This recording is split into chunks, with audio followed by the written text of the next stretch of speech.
let's be honest. Eating feces is what brings cholera. Where do we get them to eat? From the insects, and then flies, then vendors, then the latest one, Mr. Speaker, which we are not watching, the bedroom. Now people are eating feces there, in the bedrooms. So we should check all those areas, because if we are not careful, we will be pointed out to the vendors. Meanwhile, they are innocent when it comes to those things. Mr. Speaker, let's revisit how we are managing sanitation. We have chiefs in every area. Even if we deter them alone, and government issue instructions that every chief should make sure his environment is. I'm blessed to have an urban water project that ended brought finally to the water problem in my constituency. So coming here, I was only going to concern myself with other things, only to go back to the constituency to realize that out of the 21 boreholes dug, 14 of them have been stolen. And as at now, please. Colleague who I listened to in silence made an intervention, a supposed point of order, spoke for 7 minutes. I quietly checked the time. Mr. Speaker, if there might be silence, I listen. Mr. Speaker, we are in this chamber. Members have made their contributions. I took note. I would want Honorable Akando's statement to be made available again to him. I took notes. MMDCs, Honorable Akando made a call on us that the local government authority would have to be up and doing, and he needs the authorities to be in place. Mr. Speaker, all I am saying, Mr. Speaker, all I'm saying is that we need to have. Honourable members, let there be order. Mr. Speaker, the impatience and the intolerance must be dealt with, so that we can have a very decent debate. Mr. Speaker, the point I am making is that we need to have the political heads to be in office to assist in the implementation of government policy. And I'm happy that the minister responsible for local government and chieftaincy affairs is in the chamber, so that he takes it up in expediting it.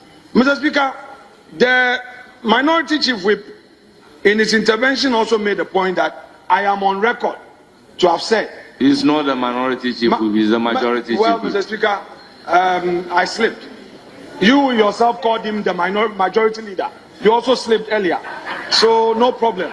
He is the majority chief whip and not the majority leader. Neither is he the minority chief whip. Mr. Speaker, I would have called the chair with respect. Let's treat each other that way. Mr. Speaker, he said, I am on record to have said I don't need an MC in Winneba. Mr. Speaker, it is not true. He should quote me and quote me right. This is Hansard. So when he wants to quote me, he should quote me right. Mr. Speaker, on the issue of healthcare professionals, the call by the Minister of Health was for support to healthcare professionals. And when the Honorable Ladi contributed, her contention was that we need to have more of these community health nurses, because they are the people who do the direct interface to educate our people. That was a call by Honorable Ladi. And I'm adding my voice to that call by urging upon the minister to ensure that more healthcare professionals are employed.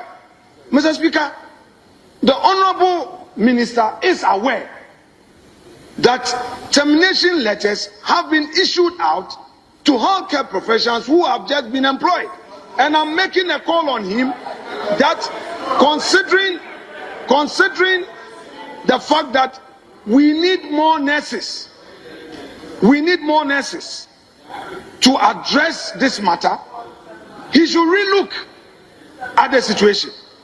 Mr. Speaker, here is a situation where a member of parliament for Pusiga is calling on us to engage more community health nurses at the local level to educate our people.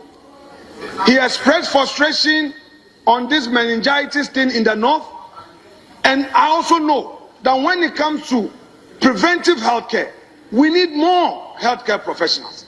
Mr. Speaker, in a situation where the minister needs such support to roll out government policy, it is only right and far right to call on the Honorable Minister to ensure that no healthcare professional loses a job, and that the backlog of healthcare professionals who have graduated and are at home, government ensures expedited steps in employing them. We know the budget is coming.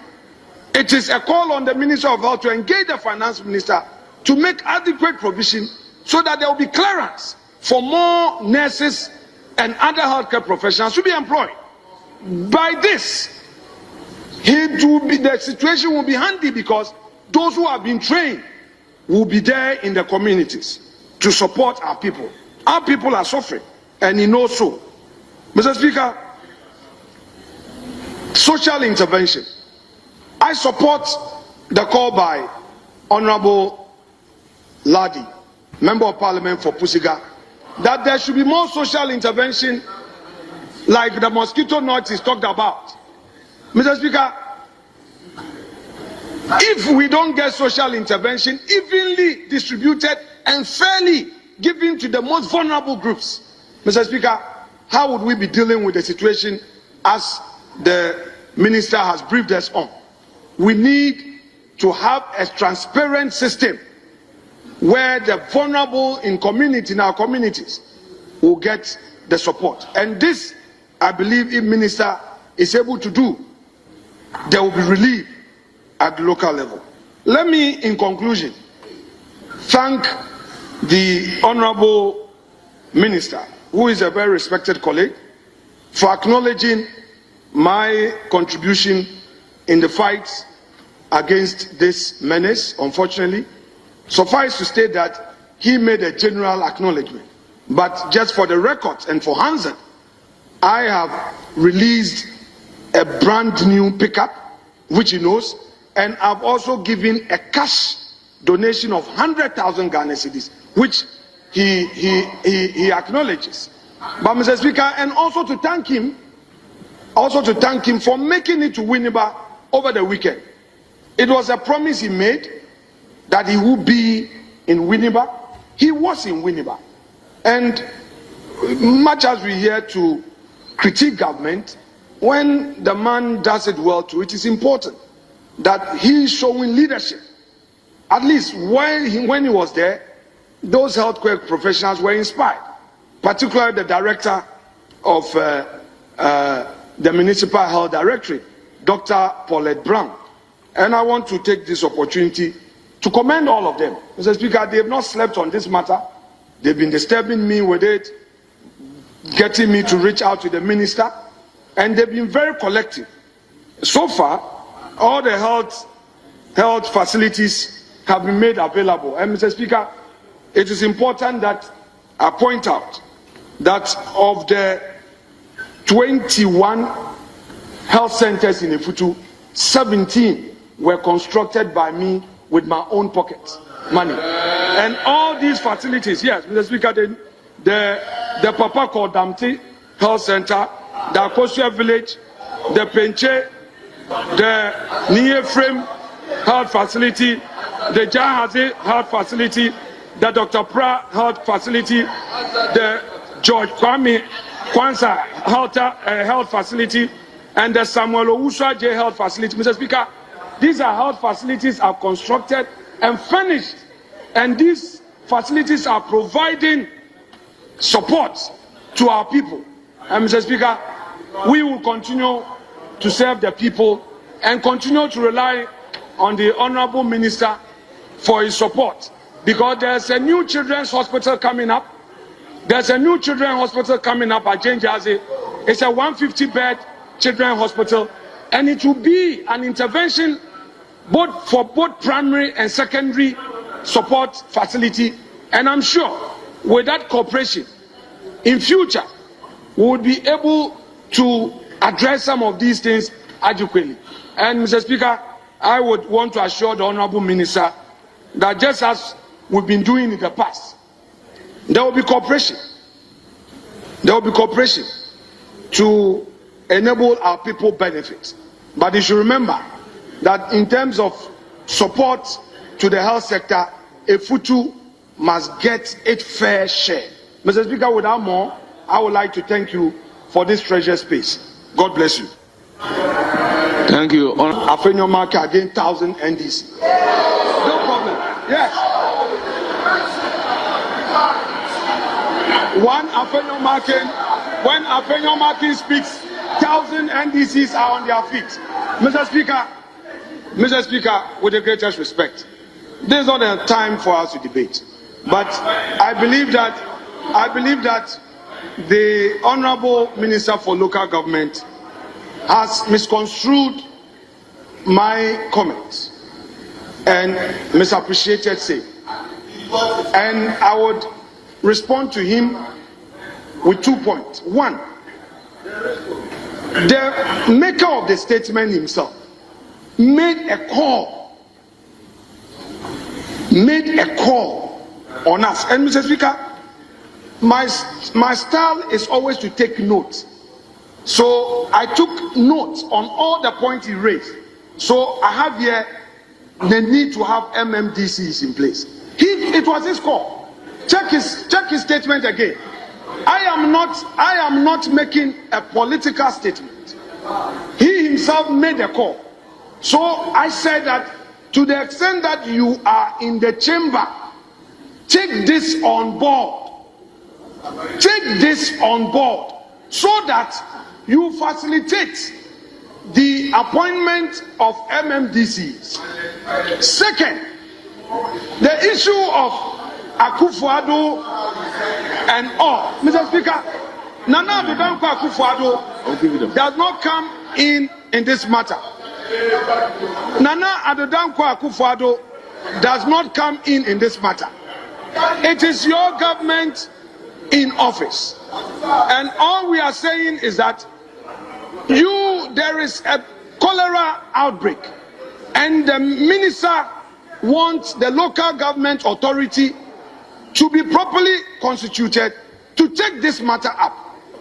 What you are supposed to do as a local government minister is to expedite action. It's not to take issue with me. It's not to take issue with me. It's to urge on government to speed up the nomination. Honourable members, order. Honourable, I'm watching your disorderly conduct. We need the nominations to be done as quickly as possible, and when the nomination is done, we would be able to go through the confirmation process. As to what is happening in Winneba, Mr. Speaker, if you want to bring constituency matters to this floor, I don't think that it will be appropriate to be bringing partisan rally comments on this floor. Mr. Speaker, Ahmed knows that we have one republic. That is the Republic of Ghana. Honourable Minority Leader. Mr. Speaker, I need to finish with respect. Honourable Defia Makwa was allowed to finish. Mr. Speaker, let me finish. He called him on a point of order against me, and I quietly listened to him. So let me conclude respectfully. I need to conclude respectfully. Then conclude. I will, Mr. Speaker. I will. What happens in Winneba at rally, where we say, oh, Republic of Efutu. Those are, Mr. Speaker, those are matters for political excitement. Yes. Mr. Speaker, if I go and meet my local foot soldiers and I say the Republic of Efutu, when we all know by law there's one republic, it is a matter that the presiding elder of the Pentecost Church, who has now been elevated to the status of Minister of Local Government, and you know that I was part of the approval process. I was part of your approval process. Is it a matter for you to come and raise here? Mr. Speaker, what is a notorious fact is that in Efutu, all the assembly members are MPP members. So we want you to plead with us. Yes. Then when you bring a good nominee, a good candidate, we are going to support you. But if you don't bring a good candidate, it will be difficult. But this is not about winning by the nation. It's a matter for the nation. Honorable Minority Leader. So, Mr. Speaker, they have to tolerate on this matter. Yes, I said so. That is true. Mr. Speaker, that Honorable is true. Members, all the assembly members are MPP members. If you don't have the floor, Minority Leader. Yeah, Mr. Speaker. Mr. Speaker.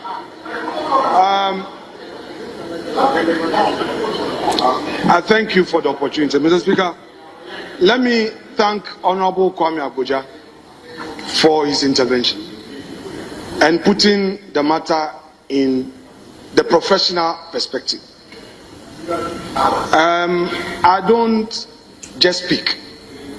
That children's hospital, I wish you get the opportunity to visit. It was properly designed by a professional architect. Professionals are involved in the construction.